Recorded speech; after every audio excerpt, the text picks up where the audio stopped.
Hello everyone, I'm back for part 2 of the try-along. So this week we're discussing books 7 through 12 of the Iliad. I'm still using the Loeb Classical Library edition. The translation by A.T. Murray and Stoll with the Greek on the left and the English on the right.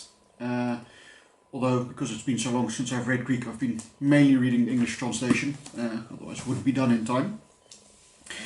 So I made some notes as I went along. I've got my little notebook here. I'll refer to those during the video. But first I want to start off with a shout out to some great videos that's been happening last week. So for those of you who don't know, the try-along is a read-along hosted by Steve Donoghue, and I'll link his video for the first part down below. And I've been really enjoying lots of responses in the comments, and also, of course, the other videos people have been making. So there's Lena Makridina, I hope I pronounced it correctly. I'll link her video down below, who's got an old Russian translation. She's totally pretentious, who's doing a reread and is therefore kind of reflecting both on his change in experience, now reading the Iliad for a second time, which makes it very interesting. The medieval reader had a great discussion on the origins of the text we use, because although the Iliad was traditionally, or is traditionally said to have been written somewhere in the 8th century BC, the texts we use are much newer. And kind of the oldest text we have, that our translations are based on, is much newer than that, from Alexandria. So there's a great discussion on that. And there's also Reading Classics, who has a whole channel devoted to classical literature, who's done lots of videos already on the Iliad in the past, but who's now, for the try-along, making a video going through it book by book, which I highly recommend, and I'll link the first of those videos again down below. So definitely go check those out. And then let's continue with my thoughts on books 7 through 12. And first I want to kind of start with a general point. So I saw quite a few people in comments on the various videos kind of being surprised an Iliad as being a national epic, because they thought it wasn't too flattering to the Greeks, and also because they're kind of surprised that Homer seemed to be on the side of the Trojans rather than the Greeks, and they were wondering why then to make it a national epic. And I'm sure people have gone into way more depth than this, so I'm sure there's more research on that. But I think two key points is, one is that the Iliad, if you read it, doesn't really judge the morality of the characters it presents. So it just presents their actions. Occasionally something or someone is described as being foolish. And, you know, Ares as a god is being described as hateful, and Zeus condemns him and that. But there's very little judgment of actual morality. So, yes, the Greeks are shown as, taking sex slaves, killing prisoners of war, which things would be, quite rightly, I would say, think are bad or evil or wrong, but that is a modern judgment, right? So the fact that we now think that shows the Greeks in a bad light, I don't think the ancient Greeks would have felt the same way. They would have thought, yeah, it's just rightful behavior for someone who's victorious in war. They wouldn't have seen anything bad about it, and therefore there's no reason not to take this as your celebrated national epic, because, you know, it isn't showing your ancestors in a bad light, because what they're doing is not wrong, in your view. And then the second point, I think is an interesting one, because it's kind of, Homer being on the side of the Trojans is, and then still taking as a national epic, is weird if you view wars through the lens of nation states, like we do now. Right? So we currently think of states as you have a people, a nation, who live on a bit of land and therefore have their own state, their own government to rule over them as a nation. But that is quite a modern idea, that because we are Dutch, we should therefore have our own state and not be ruled by someone else, for example, or English or Scottish or whatever. And if you look at the Greek history, I mean, Greece, in classical times, Greece was never unified until it was conquered by Macedon, by an outside country. Before that, it was made up of literally hundreds of city-states. And of course there are some very powerful ones, Athens and Sparta and one or two others, depending on which point in history you look. And they could kind of have like alliances which effectively were kind of client states that they could boss around. But it was never a unified country, and there were very few moments where the Greeks as a nation did things together. So there were the Persian Wars, but even then I think the Greeks would have more thought of themselves as an alliance of city-states fighting this empire, rather than it being Greeks as a people versus Persians as a people. Also, in the Trojan War, we see this, right? So the Greeks are never called Greeks in the text. They're always referred to as the Achaeans or the Argives or the Dardanians. No, sorry, the Dardanians, not the Trojans, as the Danans. And so it's not entirely clear to me if those three peoples are supposed to be the same, or if this overall Greek army is an alliance of those three. But it's, it should show already that it's not being shown as two clashing peoples or civilizations where Homer is showing sympathy for the foreign side, right? Also, if you think further, so Homer, at least according to legend, is from Ionia, which is what we now call Western Turkey. Because the Greek world was much larger than what is now the country of Greece. So Marseille in France was founded by Greeks originally. It was a Greek settlement, and that was kind of the western edge of the Greek world. And there were also settlements all around the Black Sea, right? So that's kind of the eastern edge. And there was never a unified empire or nation ruling all of these places, but there were Greek settlements all around there. So it was a very extensive cultural world, at least. And so Homer was from this Ionia, this what we now call Turkey, so much closer to the Trojan side of the Aegean Sea than the Greek side. And therefore maybe he would have been more sympathetic towards the Trojans. But I wonder if the Trojans were seen as non-Greek. If you think about the text, they certainly worship the same gods. And also, the text mentions a couple of times that the Trojans have trouble communicating with the allies, that there's a language barrier, that they can't speak to the allies, or at least not all of them, and that they have to, interpretation is necessary and the allies speak in their own tongues. But they don't seem to have any trouble talking to the Greeks, right, or to the Achaeans. So I wonder if the Trojans were considered non-Greeks, or if they were considered just another city-state, as it were. And that this was considered, an epic battle between two large alliances of city-states, rather than Greeks versus some foreigners. And I think if you think of it as an alliance, just a fight between two groups of Greeks, or Greeks and their foreign allies, then it makes much more sense that Greeks could adopt this as a national epic, even if it shows a bit more sympathy towards the Trojan side.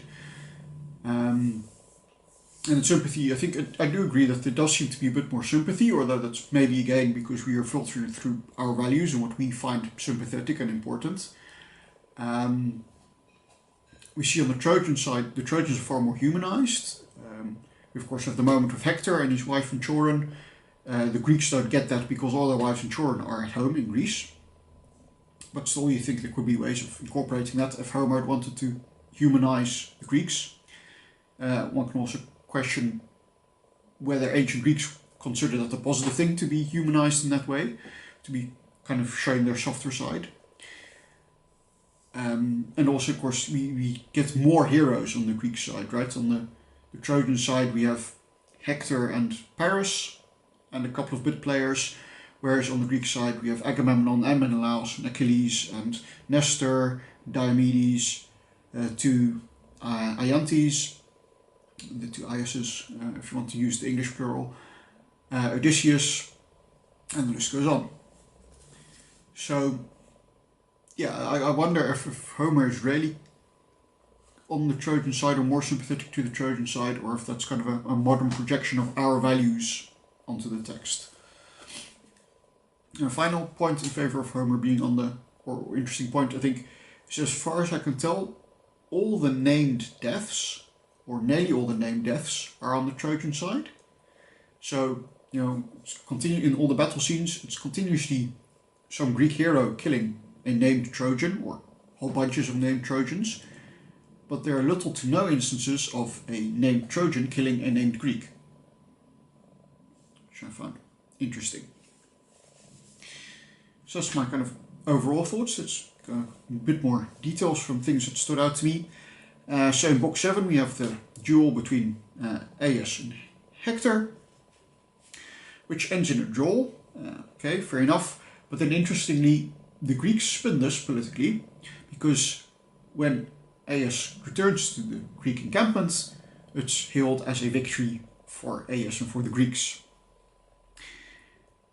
Next interesting point is that only book 7 or book 8, maybe book 9, I forget which one, now only at this point in the story does Nestor come with this idea that they should fortify their camp and build this wall and trench to protect their ships, which is a bit odd since apparently they've been there for 9 years already. You think, if it's a 9-year siege, why are you only now fortifying your encampment? Surely you want to have done this a bit earlier. And so I also wonder, so the war has been going on for 9 years, but I wonder if the siege has been going on for 9 years, because if you also read through the text, there's descriptions that they've conquered various other cities before, and they've been to other places as well for raids and taken all their booty and that. So I wonder if it's been a 10-year long war, or 9 years at this point, but maybe they only got to Troy more recently. Linguistic point that stood out to me is Homer makes a lot of use of kind of the negative quality. So, people are described as not being without blah blah blah. So the description of Agamemnon, I think, was when he says, "Oh, when I give these gifts, the person who receives them shall not be without booty," and the people are not without sense, or not without strength, or not without courage. An interesting way of instead of saying courageous or strong or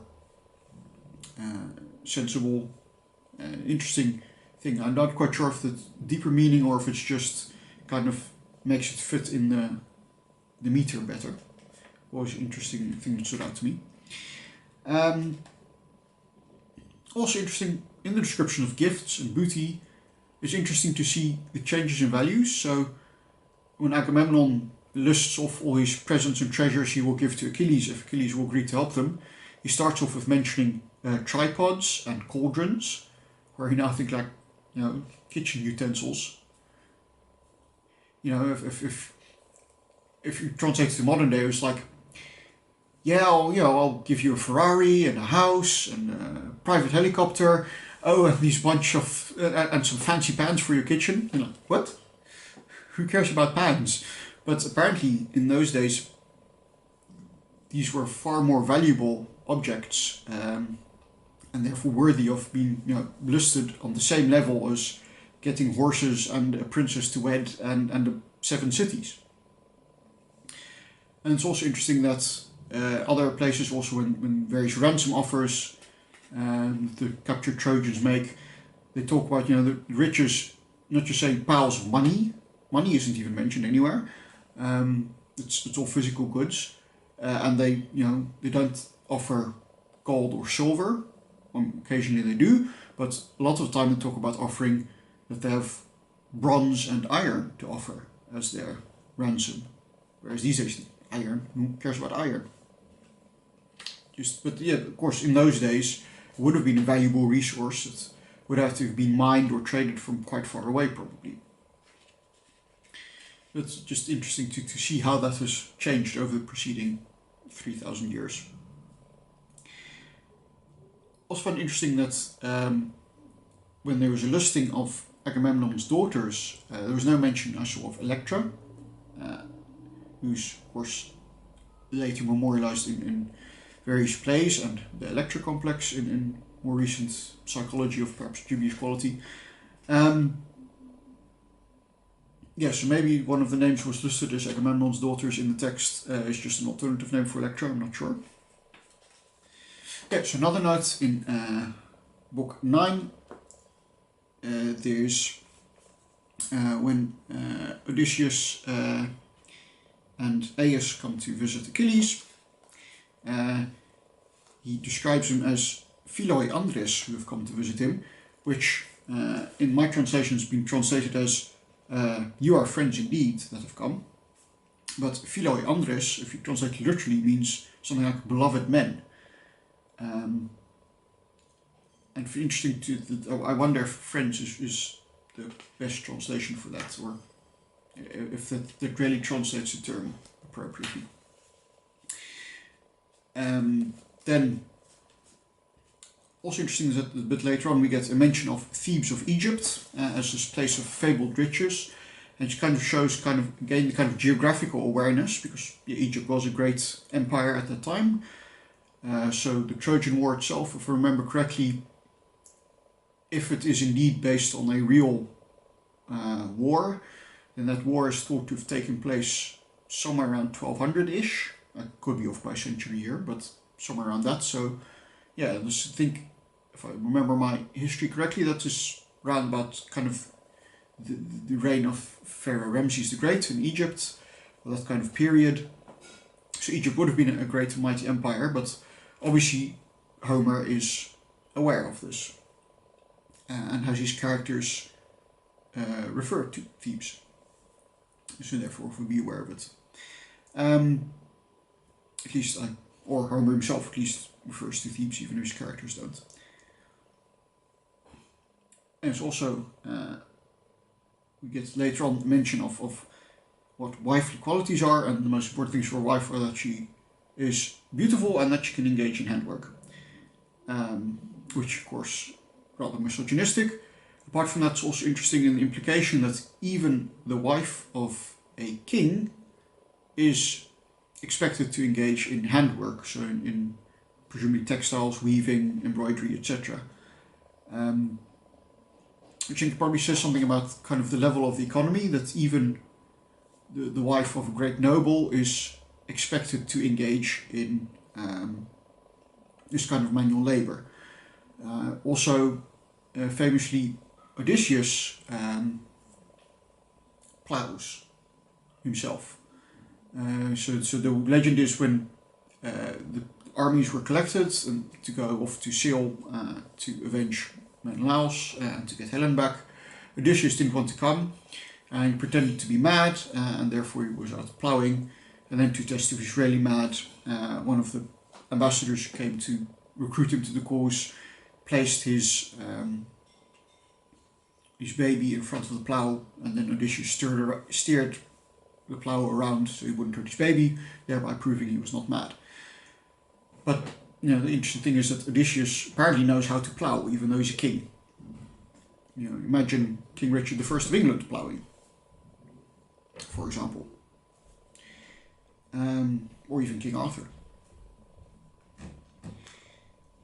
Then my penultimate point I wrote down is that we get an internal monologue for Odysseus. I find it very interesting because occasionally we get insights into kind of the inner lives of the characters, but very little, right? Especially compared to, say, modern novels, where there's an expectation that you get insight into characters, and it's often listed as one of the key differences between a book and movies, for example, that in books you get to see the inner lives of characters. And maybe occasionally limited by the chosen narrative perspective, whether it's first or second person or third person, whose inner lives you get to see, but the idea is you always get to see at least someone's inner lives. Whereas so far in the epic, we only ever get to see what characters think and feel through dialogue when they address other characters, or occasionally by brief physical descriptions that someone is quaking in fear or something. But for Odysseus, in this portion of the epic, in poem, we actually get to hear his inner thoughts and his inner dialogue, which is presented as a dialogue with Odysseus addressing his heart. At least heart was the word used in my translation. And kind of interesting that it makes you wonder why Odysseus. Also, the poet occasionally addresses, what was in the previous books, one of the characters, namely Menelaus, but he never addresses any of the other characters. Yeah, it's interesting to see that we do get this kind of insight into the inner thoughts, inner monologue, dialogue of Odysseus. So the last point is that this death is, I find interesting, is that death in the Iliad is not glorious, right? So there's a lot of emphasis in gaining glory in battle and fighting gloriously in battle, and you shouldn't be so afraid of death that you run away in fear at the cost of your honor. But dying itself is not something to be sought out; it's something to be avoided. Not at all costs, but if at all possible, it should be avoided. If you contrast that to some other stories and cultures, Vikings at least, for example, they dying in battle is much better than dying of old age or sickness in bed. But the Homer's heroes definitely are not seeking to die gloriously in battle. They're seeking to win great glory and prizes, definitely, and they're seeking to prove their courage and valor by, not running away at the merest sign of danger. But actually dying is not something which is glorious or to be celebrated. It's something very sad, and to be avoided if you can do that with honor. Which was a very interesting viewpoint, and kind of is the famous quote attributed to General Patton, the point of war is not to die for your country, it's to make the other bastard die for his. And that seems to be very much also the motto of Homer's heroes. So that was my thoughts on books 7 through 12. Again, a bit of a shotgun approach, but I hope you enjoyed them nonetheless, and that you will share your thoughts, either on my thoughts or your thoughts on the text itself, with me and other people down below in the comments. And hopefully I'll see you again next week for books 13 through 18. Alright, see you then. Bye bye.